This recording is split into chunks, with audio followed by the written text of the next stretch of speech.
ನಮಸ್ಕಾರ ವೀಕ್ಷಕರೇ, ಎಲ್ಲರಿಗೂ ಸ್ವಾಗತ. ವೀಕ್ಷಕರೇ, ನಾನು ನಿಮ್ಮ ಸಂದೀಪ್ ಗೌಡ. ವೀಕ್ಷಕರೇ, ಈ ವಿಡಿಯೋದಲ್ಲಿ ಇಂಡಿಯನ್ ಆರ್ಮಿ ಓಪನಿಂಗ್ಸ್ ಬಗ್ಗೆ ತಿಳಿಸ್ಕೊಡೋಣ ಅಂತ. ವೀಕ್ಷಕರೇ, ಯಾರ್ಯಾರು ನಿಮ್ಮ ಮಕ್ಕಳು ಇಂಡಿಯನ್ ಆರ್ಮಿಲಿ ವರ್ಕ್ ಮಾಡಬೇಕು ಅಂತ ನೀವು ಬಯಸ್ತಾ ಇದ್ದರೆ, ಅಥವಾ ಯಾರ್ಯಾರು ಯೂತು ನೀವು ಇಂಡಿಯನ್ ಆರ್ಮಿಲಿ ಯಾರು ವರ್ಕ್ ಮಾಡಬೇಕು ಅಂತ ಇಷ್ಟ ಇದ್ದರೆ, ನಿಮ್ಮ ಡ್ರೀಮ್ ಆ ಥರ ಇದ್ದರೆ, ಒಂದು ಆಪರ್ಚುನಿಟೀಸ್ ಬಂದಿದೆ ವೀಕ್ಷಕರೇ. ಅದರಲ್ಲೂ NCC ಕ್ಯಾಂಡಿಡೇಟ್ ಆಗಿರ್ತಾರೆ, ಅಂದರೆ ಯಾರು ಪ್ಯೂಲಿ 10th ಅಥವಾ NCC ಮಾಡಿರ್ತಾರಲ್ಲ, ಆ ಕಡೆ 1 or 2 ಇಯರ್ಸು ಅವರು B ಸರ್ಟಿಫಿಕೇಟು ಯಾವ್ದಾದ್ರು ಸರ್ಟಿಫಿಕೇಟ್ ಹೊಂದಿರ್ತೀರಲ್ಲ ನೀವು, ಅವರಿಗೆ ಒಂದು ಆಪರ್ಚುನಿಟೀಸನ್ನು ಇಂಡಿಯನ್ ಆರ್ಮಿಯಿಂದ ಕ್ರಿಯೇಟ್ ಮಾಡಿದ್ದಾರೆ ವೀಕ್ಷಕರೇ. ಈ ವರ್ಷ 2025ಇಂದ 76 ಓಪನಿಂಗ್ಸ್ ಕಾಲ್ ಮಾಡಿದ್ದಾರೆ. ಅದ್ರ ಬಗ್ಗೆ ಒಂದು ಸ್ಮಾಲ್ ವಿಡಿಯೋನಿಂದ ತಿಳಿಸ್ಕೊಡೋಣ ಪ್ರತಿಯೊಬ್ಬರಿಗೂ. ಯಾರ್ಯಾರು ಇಂಟ್ರೆಸ್ಟೆಡ್ ಇದ್ದೀರಾ, ಯಾರ್ಯಾರು ನನ್ನ ಚಾನಲ್ ನೋಡ್ತಿದ್ದೀರಾ, ಅವರಿಗೆಲ್ಲ ಉಪಯೋಗ ಯೂಸ್ ಮಾಡ್ಕೊಳ್ಳಿ ಅನ್ನೋದೊಂದು ಉದ್ದೇಶದಿಂದ ಒಂದು ವಿಡಿಯೋ ಮಾಡ್ತಾಯಿದ್ದೀವಿ ವೀಕ್ಷಕರೇ. ಈ ವಿಡಿಯೋನ ಸ್ಕಿಪ್ ಮಾಡಿದ್ರೆ ಲಾಸ್ಟ್ ತನಕ ನೋಡಿ, ನಿಮಗೆ ಗೊತ್ತಾಗುತ್ತೆ ಏನೇನು ಎಲಿಜಿಬಿಲಿಟಿ ಕ್ರೈಟೀರಿಯಾ ಎಲ್ಲ ಅಂತ. ಯಾರ್ಯಾರು ನನ್ನ ಚಾನಲ್ನ ಫಸ್ಟ್ ಟೈಮ್ ನೋಡ್ತಿದ್ದೀರಾ, ಪ್ರತಿಯೊಬ್ಬರೂ ಸಂದೀಪ ಕೆ ಚೆನ್ನೇಗೌಡ ಚಾನಲ್ನ ಸಬ್ಸ್ಕ್ರೈಬ್ ಮಾಡ್ಕೊಳ್ಳಿ. ಎಲ್ಲ ಒಳ್ಳೊಳ್ಳೆ ಗುಡ್ ಕಂಟೆಂಟ್ ವೀಡಿಯೋಗಳನ್ನ ನಾನು ಶೇರ್ ಮಾಡ್ತಾ ಇರ್ತೀನಿ ವೀಕ್ಷಕರೇ. ಈಗ ಏನೇನು ಅದು ಓಪನಿಂಗ್ಸ್ ಏನು ಎಲ್ಲ ಪ್ರತಿಯೊಂದು ಡೀಟೇಲ್ಸ್ ನೋಡ್ತಾ ಹೋಗೋಣ ವೀಕ್ಷಕರೇ. ಇಂಡಿಯನ್ ಆರ್ಮಿ ಓಪನಿಂಗು 2025 ಈಗ ಫೆಬ್ರವರಿ 20th ಓಪನಿಂಗ್ ಸ್ಟಾರ್ಟ್ ಆಗಿದೆ ವೀಕ್ಷಕರೇ. ಇದು ನಿಮಗೆ ಮಾರ್ಚ್ 15 ತನಕ ಅಥವಾ 20 ತನಕ ಎಕ್ಸ್ಟೆಂಡ್ ಮಾಡ್ಬೋದು ಅವರು. ಈ ಮಾರ್ಚ್ 15 ತನಕ ನಿಮಗೆ application last date application fill ಮಾಡಿ ಸಬ್ಮಿಟ್ ಮಾಡೋಕ್ಕೆ ನಿಮಗೆ ಅವಕಾಶ ಕೊಟ್ಟಿದ್ದಾರೆ ವೀಕ್ಷಕರೇ. ಇದು ಹೆಂಗೆ ಪ್ರೋಸೆಸ್ ಹೇಗೆ ಅಂತ ನೋಡ್ತಾ ಹೋಗೋಣ ವೀಕ್ಷಕರೇ. ಇದರಲ್ಲಿ ಇಂಡಿಯನ್ ಆರ್ಮಿ ನಿಮ್ಮ ಮಕ್ಕಳುಗಳು ಯಾರು ನಿಮ್ಮ ಮಕ್ಕಳುಗಳು ಅಥವಾ ನೀವು ಯೂತ್ ಯಾರು ನೋಡ್ತಾ ಇರೋ ವಿಡಿಯೋನ ಅವ್ರು ಇಂಟ್ರೆಸ್ಟೆಡ್ ಇದ್ದರೆ ಹೋಗಿ, ಇದು www.joinindianarmyinc.in ವೆಬ್ಸೈಟನ್ನು ನಾನು ಡಿಸ್ಕ್ರಿಪ್ಷನ್ಗೆ ಹಾಕಿರ್ತೀನಿ. ಅಲ್ಲಿ ಹೋಗ್ಬಿಟ್ಟು ನೀವು ಅಪ್ಲಿಕೇಶನ್ ಸಬ್ಮಿಟ್ ಮಾಡ್ಬೋದು. ಅಪ್ಲಿಕೇಶನ್ ಸಬ್ಮಿಟ್ ಮಾಡೋಕ್ಕಿಂತ ಫಸ್ಟ್ ಏನು ಕ್ವಾಲಿಫಿಕೇಷನು, ಏಜ್ ಲಿಮಿಟ್ ಏನೇನು ಕ್ರೈಟೀರಿಯಾ ಪ್ರತಿಯೊಂದು ನೋಡ್ತಾ ಹೋಗೋಣ ವೀಕ್ಷಕರೇ.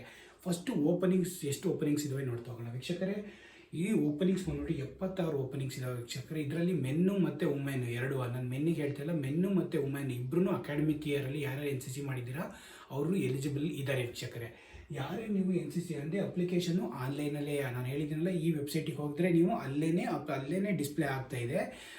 ಯಾರ್ಯಾರು NCC ಸ್ಪೆಷಲ್ ಎಂಟ್ರಿ ಸ್ಕೀಮ್ ಬಗ್ಗೆ, short service commission CSS openings ಬಗ್ಗೆ, ಅವರು SSC ಓಪನಿಂಗ್ಸ್ ಬಗ್ಗೆ ಅವರು ಫಸ್ಟ್ ಫ್ರಂಟ್ ಪೇಜಲ್ಲಿ ನಿಮಗೆ ಡಿಸ್ಪ್ಲೇ ಕೊಟ್ಟಿದ್ದಾರೆ. ನಿಮಗೆ ಡೀಟೇಲ್ಸಿನ ಎಕ್ಸ್ಟ್ರಾ ಏನು ಅಲ್ಲಿ ಹೋಗಿ ಸಬ್ಮಿಟ್ ಮಾಡೋಕೆ ಅಂತಿಲ್ಲ. ಅಲ್ಲಿ ಹೋದರೆ ನೀವೀಗ ವೆಬ್ಸೈಟಿಗೆ ಹೋದರೆ ಅಲ್ಲೇ ನೀವು ಅಪ್ಲೈ ಎಲ್ಲ ಕೊಟ್ಟಿರ್ತಾರೆ. ಅಲ್ಲೆಲ್ಲ ನೀವು ಡೀಟೇಲ್ಸ್ ಫಿಲ್ ಮಾಡಿ ಏನೇನು ಡಾಕ್ಯುಮೆಂಟ್ಸ್ ಏನಿದೆ ಎಲ್ಲ ಅಲ್ಲೆಲ್ಲ ಟರ್ಮ್ಸ್ ಆ್ಯಂಡ್ ಕಂಡೀಷನ್ ಎಲ್ಲ ಕೊಟ್ಟಿರ್ತಾರೆ. ಆದ್ರೂ ಎಲಿಜಿಬಿಲಿಟಿ ಬಿಫೋರ್ ನೀವು ಅಲ್ಲಿಗೆ ಹೋಗಿಂತ ಫಸ್ಟ್ ಎಲಿಜಿಬಿಲಿಟಿ ಏನು ನೋಡೋಣ.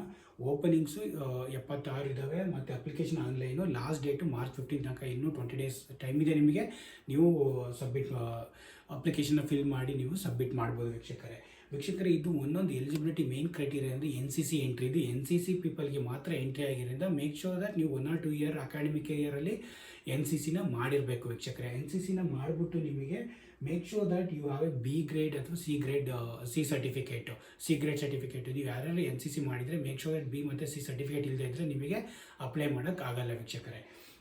ಮತ್ತು ಇನ್ನೊಂದು ಏನಂದರೆ, ನಿಮಗೆ ನೀವು ಯಾವುದಾದ್ರೂ ಒಂದರಲ್ಲಿ ಗ್ರ್ಯಾಜುಯೇಟ್ ಆಗಿರಲೇಬೇಕು. BA, BSc, MA, MCOM ಯಾವುದ್ರಲ್ಲಾದ್ರೂ MA ಯಾವುದ್ರಲ್ಲಾದ್ರೂ ನೀವು ಅಕಾಡೆಮಿಕ್ ಇಯರ್ಗೆ ಎಲಿಜಿಬಲ್ ಗ್ರ್ಯಾಜುಯೇಟ್ ಆಗಿರಲೇಬೇಕು ವೀಕ್ಷಕರೇ. ಅದು 50% ಆಗಿರಲೇಬೇಕು. ಟು ಮೇಕ್ ಶೋರ್ ದಟ್ ಯಾವ್ದಾದ್ರು ಒಂದು ನೀವು ಇಯರಲ್ಲಿ ಯಾವ್ದಾದ್ರು ಪಾಸ್ ಔಟ್ ಆಗಿರಲ್ಲ, ಫೇಲ್ ಆಗಿರಿ, ಏನಾರು ಆಗಿರಿ, ಅದು ಮ್ಯಾಟ್ರ್ ಆಗಲ್ಲ.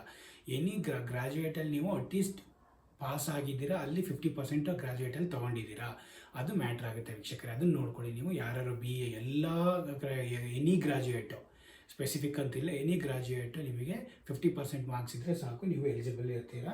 Make sure that only special criteria ಅಂದರೆ NCC ಎಂಟ್ರಿ ಆಗಿರೋದ್ರಿಂದ ನೀವು NCC ಮಾಡಿದವರಿಗೆ ಸ್ಪೆಷಲ್ ಪರ್ಮಿಷನ್, NCC ಮಾಡಿದವರಿಗೆ B grade C grade certificate ಇದ್ದರೆ ನಿಮ್ಮ ಪಕ್ಕ ಪೋಸ್ಟಿಂಗ್ ಆಗುತ್ತೆ ವೀಕ್ಷಕರೇ. ಅದನ್ನು ಯಾರ್ಯಾರು NCCಲಿ ಜಾಯ್ನ್ ಆಗಿದ್ದೀರಾ, B ಮತ್ತು C ಸರ್ಟಿಫಿಕೇಟ್ ಹೊಂದಿದ್ದೀರಾ, ಅವರು ಇದನ್ನು ಹೋಗಿ ಅಪ್ಲೈ ಮಾಡಿ ವೀಕ್ಷಕರೇ.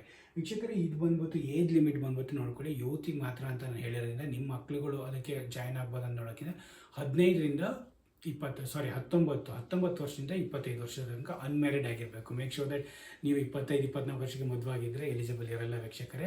ಮೇಕ್ ಶೋರ್ ದಟ್ ಯಾರೇ ಮೆನ್ ಆಗಿರಲಿ ವುಮೆನ್ ಆಗಿರಲಿ ಯಾರು ನೋಡ್ತಿದ್ದೀರಾ ಅನ್ಮ್ಯಾರಿಡ್ ಆಗಿರಬೇಕು.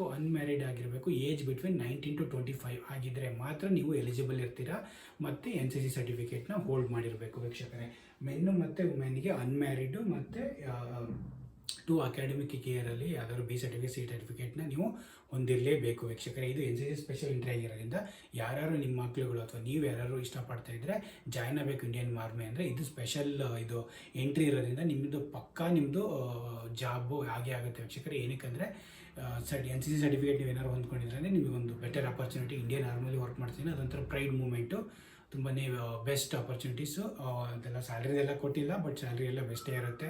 ಆರ್ಮಿಲಿ ವರ್ಕ್ ಮಾಡೋರಿಗೆ ಸೆಂಟ್ರಲ್ ಗೌರ್ಮೆಂಟಿದ್ದು ಫೆಸಿಲಿಟೀಸ್ ಎಲ್ಲ ಇದ್ದೇ ಇರ್ತವೆ ವೀಕ್ಷಕರೇ. ಈ ಬೆನಿಫಿಟ್ಸ್ ನೋಡಿ ಏನೇ ಇದ್ದಿದ್ರು ಇನ್ಫಾರ್ಮೇಷನ್ ಬೇಕಾದರೂ ಕಮೆಂಟ್ಸ್ ಮಾಡಿ ವೀಕ್ಷಕರೇ, ಅಲ್ಲಿ ಹೆಲ್ಪ್ ಯು ಔಟ್. ಹಾಗಾಗಿ ಇದನ್ನು ಸ್ಮಾಲ್ ವೀಡಿಯೋ ಮಾಡಿ ಎಲ್ಲರೂ ತಿಳಿಸ್ಕೊಡ್ತೀನಿ. ಇದ್ರ ಬೆನಿಫಿಟ್ಸ್ನ ಉಪಯೋಗ ಮಾಡ್ಕೊಳ್ಳಿ ವೀಕ್ಷಕರೇ. ಪ್ರತಿಯೊಬ್ಬರು ಇದನ್ನು ಬೆನಿಫಿಟ್ನ ಯೂಸ್ ಮಾಡಿಕೊಂಡು ನೀವು ಯಾರು ಇಂಡಿಯನ್ ಆರ್ಮಿಲಿ ಒಬ್ಬರಾಗಿ ಇರಬೇಕು ನೆಕ್ಸ್ಟ್ ಇಯರಲ್ಲಿ ಅಂದರೆ ಯೂಸ್ ಮಾಡ್ಕೊಳ್ಳಿ. ಏನೇ ಇನ್ಫಾರ್ಮೇಷನ್ ಬೇಕಾದರೂ ಕಮೆಂಟ್ ಮಾಡಿ ವೀಕ್ಷಕರೇ, ಅಲ್ಲಿ ಹೆಲ್ಪ್ ಯು ಔಟ್.